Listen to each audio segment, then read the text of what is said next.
Good afternoon and welcome to the Kerry Garden Show. We are here at Boyles of Killorglin in amongst some lovely greenery with our garden expert Trish. How are we doing, Trish? I'm very good, very good. Thank you, Ellen. We are amongst some lovely green, and there's actually still some lovely colour around the garden centre here, which is lovely to see. Yeah, there is like that now. I know we done the autumn colouring as in red leaves and berries and everything there a couple of weeks ago. Today what I'm doing is shining a light. Right, okay. I'm lighting up your garden with all yellow foliage evergreen plants. Okay. That will be there for the whole autumn and the winter. Right. And there's different heights and there's different variegations. So we're just going to go through different plants that will light up your garden for the winter time. Of course, so the evergreens are quite good, but they're green. So we're looking to add that extra little shade. Exactly. And add a bit of yellow and stuff like that. A bit of colour. Yeah. Like even though that they don't have a flower for the winter, they'll still give that benefit in the garden. Like So I'm going to just go through a couple of them. This one here now is called a leucoth. I think a couple of weeks ago we had the same one of this, but it was really red leaf on it. Okay. But this is a lovely variegation now. As you can see, anybody now that's looking on Facebook or YouTube, or come into the garden centre and have a look. It's got kind of a creamy white with green going through it. Yeah. And like that's absolutely fabulous. And it stays that colour. And there's a lovely kind of pink along the stem there as well is, too. yeah. Yeah, and like even Like a the new pinky growth red. that comes on it then in the springtime has this lovely pinky red coming on it. It likes a peaty soil, so you're back to your ericaceous soil, the same as rhododendrons, camellias. Now, I find as well, like even if you don't have any area out in the shrub beds or whatever, and you're doing up pots around the house or even window boxes, you can put something like that into it, put your cyclamens, or there's heathers there behind us. Yeah. You can put your heathers in there as well. And it's the mainstay of the pot, like it should be your centerpiece. It's nice and sturdy and you can have your flowers then around it.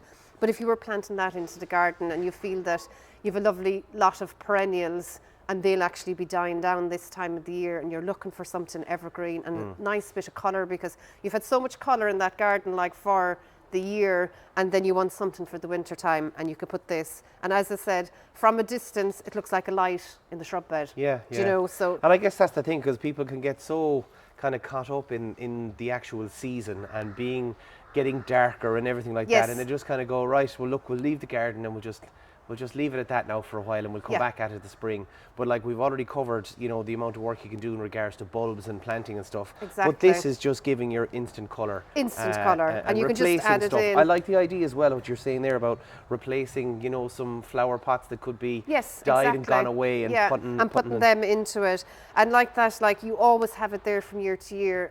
I've always said it, and you're probably sick of me saying it, but it's planning the garden for the whole year, not just for the summer season. Yeah. And that is the time, even if you're not ready to be planting this year, come into the garden centre in the spring, in the summer, in the autumn, in the winter. You will be surprised at what you see. Because even like during the week now, there was people in, it was a nice day, and they were saying, I'm going to get out now because the day is nice, because tomorrow is supposed to be raining and I want to do my window boxes, or I want to tidy up the shrub beds. Now is the time to be doing that. If you've got the time to do it, do it. And that's it, because there will be. We will still have a couple of dry days, a couple of fine days. We will. And you'll just get that little itch. And coming into a lovely kind of dry garden centre like this to come in and have a look around is always good. Oh, that's it. Like, okay, so what else have we got? This is another fabulous one as well. Nandinia is the name of it, or firepower. I actually have two of them. Oh. Now, I know we were going gold, but I had to bring its partner as well. And that's a lovely red one. And it looks more firepower, actually. The other one, this one then would be your firepower one with the red. And then you have the top of that then, which is the yellow.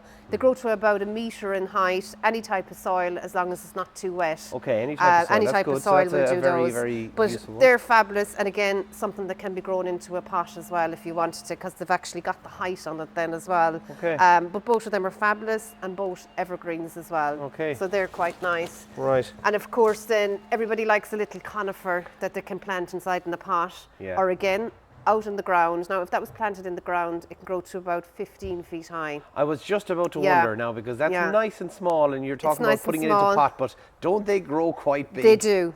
They can grow 15 to 20 feet high, make a lovely columnar shape. There's no cutting or anything on them, that just make the lovely shape themselves. Yeah. But people wonder then, do you know, can I plant that into a pot, or do you know, is it going to grow massive in the pot? If you plant that into a pot, obviously then the root is contained. So it's not going to grow to the same extent as if it's in the ground and Right. you know all the soil is there. So you'll get maybe 5 or 6 years out of that inside in a pot before you think, oh, it is getting too big. Right. Now, if you didn't want to grow too big in the garden, just keep the top of it cut, but you're taking the nice shape of it away. Then, like, that's what it wants. but again, it's going to shoot up as opposed to out. Exactly, yeah. And again, like it is shallow rooted. If you are planting it into the ground, make sure that it's not too an exposed place because of the height of it. And if it's shallow rooted, it could topple. So just to keep that in mind when you're planting.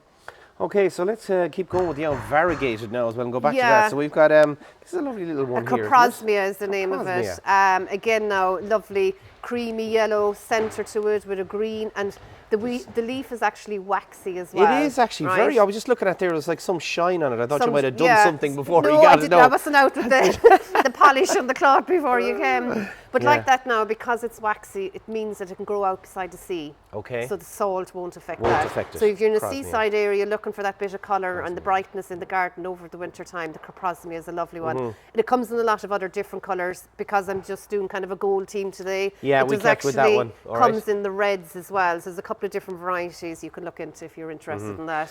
Now we have. You know that one anyway, Alan. This is a Hebe. A Hebe. I do love the Hebes. They're versatile for all times of the year. They are. So again, now you have the brightness in that as well. It's like the cream around the side, and then the green is actually in the middle. And during the summer, then you have the purple flower in it. It's like the lower down, the darker it gets, but the top of the plant actually stays quite creamy. Now that you've brought that up, right, with the golden plants, it's always kind of the new growth that gets more golden, and as it goes on through the season, it kind of goes to the limey green. So it's always kind of the new growth that really is the brightest of the plant.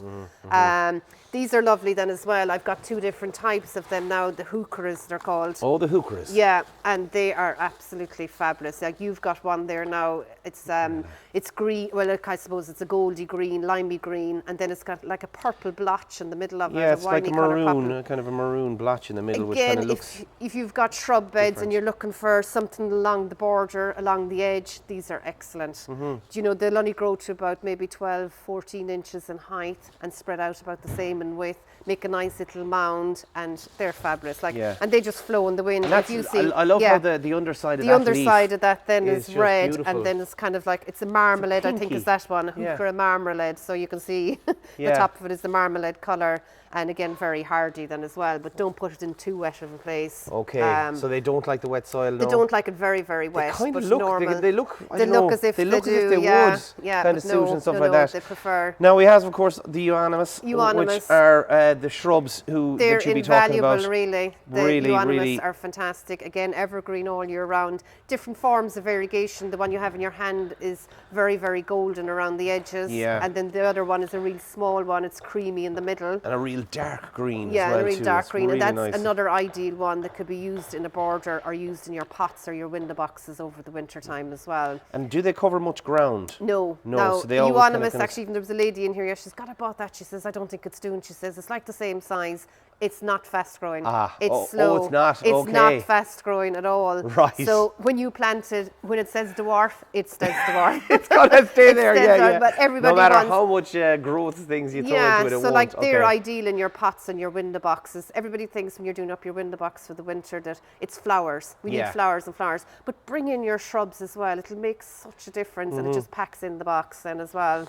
And a small little one back here now. He's hiding. Yes, he's hiding, but he's a lovely little dainty one. Fabulous. Now there's a lot going on at the moment. You also have like flower buds coming on it. I see that. Yeah. And is that unusual for this time of year? It is a little bit. Yeah, it is early now. They shouldn't be flowering until the springtime. They probably won't open until the spring because once so they're the just cold developing hits and stuff they're like that. developing at the moment, and a variegated. And again, now that actually needs a peaty soil like your leuco, the same as the ericaceous compost. Okay. And a bit of shelter then as well. Bit of shelter. Yeah. Now that grows to about 1 metre in height. And so are we talking about shelter from the wind and stuff? From the wind. Okay. Yeah, from the wind. Yeah.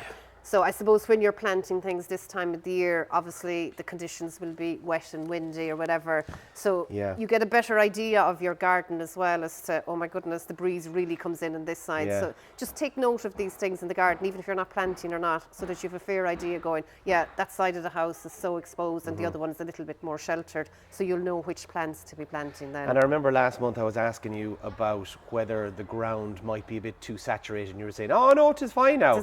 We've had a lot lot of rain. So things have changed. Well, they have, like, and that's what you have to go is by the season and by the week, really. By the week. By the week. So if your ground is very, very wet, right, you'll actually need to dig a nice big hole, add in plenty of compost or organic manure, and that'll actually loosen up the soil for you. Okay. And you'll be fine then. Like if it's sitting in water, obviously then you're not going to be planting. Nothing's but anything like that's kind of sticky, you just need to get your organic manure in and just, or the compost I should say, and that'll like loosen up the soil for you, and it'll be fine, because once the plant sits in, like you still have a couple of weeks of growing, so it's a great time to get plants in now. Okay. They're kind of rooted into the ground before the winter comes, and of course they're there for the first burst of growth then in the springtime. Yeah. Now, they're well rooted, a lot of people think like, should we be feeding these plants now? Should I be putting the chicken manure on, or should I be putting the nitrogen or whatever? You don't. No. Plants are ceasing growth now at the moment, so what you don't want to do is boost on new growth that might get damaged by the wind over the winter time. Yeah. So the only thing, let them settle in. The only thing, even existing shrubs that are in the garden at the moment, if you want to feel that they need a bit of a feed, mulch them with a compost. Okay. And let that rot away down over the winter, and that'll protect them then. And that's all you plenty. need. That'll give it plenty. Yeah. Now there is the other thing, the rhododendron, the camellias, they actually have the buds on the plants at the moment. So it's no harm to give them a nice mulch of your ericaceous compost and even a handful of potash. So the potash brings on that bud that bit better, and they'll flower better next spring then as well. Okay, again, so all that nutrients will be getting into the ground. Exactly. And finally, we have a few grasses here at the front as well we talk about our last little bits. The grasses are great now as well. They're lovely and flowy as well, and obviously because we're getting all the wind, they all flow there'll be this time of plenty year. Of flowing with it, Yeah. but this they're one I very, haven't very seen pretty. before now. That's a beautiful one. This is a very different one now. Yeah, It's a very like the lovely grasses, lime green. There is so many different types of grasses, and we've got a great selection in the garden centre at the moment between purples, yellows, limey greens, blacks, blues. Yeah. I know we've showed some of them before, but they're invaluable again now. Like, if it's something like that in a little window box and a bit of cyclamen or something underneath it, it'd be very, very nice pretty. Like, so they'd be lovely. So we're going to finish up though. We're going to talk about some garlic and onions, We are, I believe. Yes, now is the time to be planting your garlic and onions, and people think, but sure, I don't plant them until next year. But if you do autumn planting of garlic and onions, you have a much better, stronger, a much better flavour and a much better bulb then for next year. So, for example, then the garlic, it is better to plant it in the autumn because they actually like a cold environment for it to get the better bulb. Because I remember we had this conversation even just about talking about garlic, and they always say that you do best to keep them in the fridge, because when you leave them in the back kitchen, it's too warm. Start sprouting. They start sprouting and everything like that. And they need the cold to bring them on, to bring that bulb and bring the flavour better. Okay. So if the temperatures weren't too cold this time of the year, what you need to do then is put them in the fridge or put them somewhere cold for 2 to 3 weeks before planting. Okay. Right? Yeah. But they always say kind of October, November is a good time because we will get cold conditions. Now, I'm not talking about minus conditions for these to be producing. You're talking about the 2 degrees to 3 degrees, which we always get anyway. We always get. Now, with the garlic bulb, you have them, right? And that's just a full solid bulb. But what you do then is you take out the outer layer, take off the outer layer, and then you break the bulbs into cloves. Okay. And so you're planting separate cloves. Now, the depth-wise of that, it would be about 5 inches down. So you'd be planting them about 5 inches down. The garlic don't require a very rich soil, like they will grow in a poor soil as long as it's well drained. Again, it's like any bulb, you don't plant it in the wet place. And they'll come on, but make sure to separate the cloves and plant them maybe about 6 inches apart, 5 inches deep, and that'll do it fine. But they do need the cold to bring them on for next year. So putting them in a greenhouse or anything like that? No, it wouldn't be the best. Okay. If you wanted to be maybe... I was just thinking there in regards to people who are just turning over all the stuff, and would that be a place to go? Even if you don't have time, or not I won't say time, place to put them outside, even put them in pots or window boxes, something with a bit of depth now, like, because otherwise the birds will just pick them out if you haven't to up to the top of the soil. And another thing as well, if you want a stronger flavoured, now when you buy garlic, actually on the top of it says mild and sweet flavour, strong flavour and all that, but even if you get the strong one and you'd like a little bit stronger flavour yourself, you can add in a bit of Epsom salts into the plantain area as well. Right, so that'll give them an extra and that'll give them an extra boost, and it'll bring on the flavour that I'm bit sure there'll be better. loads of chefs are out there listening in going, oh, that could be a good one now, extra strong So just garlic. a little bit, don't get carried away. Don't get carried away, Don't get carried away, and that's it. And then you have your onions. It's kind of the same principle then as well. Now the onions don't need the cold storage. They don't need to go into the fridge or anything beforehand. But again, when planting these then, you kind of leave a little bit up over the soil. You don't plant these deep. Right, not too deep. Okay. But saying that then, I would nearly cover it over with soil, just so there's soil just over the top of it, because if the birds see a little bit of this coming up, would the birds go at the onions? They would. They won't eat them, but it's just something to pull them up. Yeah. And you'll have to go back out again, Alan, and plant them. And usually onions then are ready about maybe 36, 37 weeks from planting. Oh, Do you know, if you want to kind of judge when am I going to have them next year or whatever. Yeah. Very easy to grow onions. And shallots are the same then as well. All of these are very, very simple to grow. Excellent, right. So there's plenty to just be planning for and to keep going, and adding, as I said, brightening up the garden with a little bit of golden colours and greens and stuff like that, as well as what to look at for garlic and for onions. Thanks very much as always, Trish, for another very interesting garden show here on Radio Kerry, and of course on YouTube and Facebook. Hope you enjoyed the show, and for myself, Trish, and everyone here at Boyles, we'll talk to you next week. Happy gardening.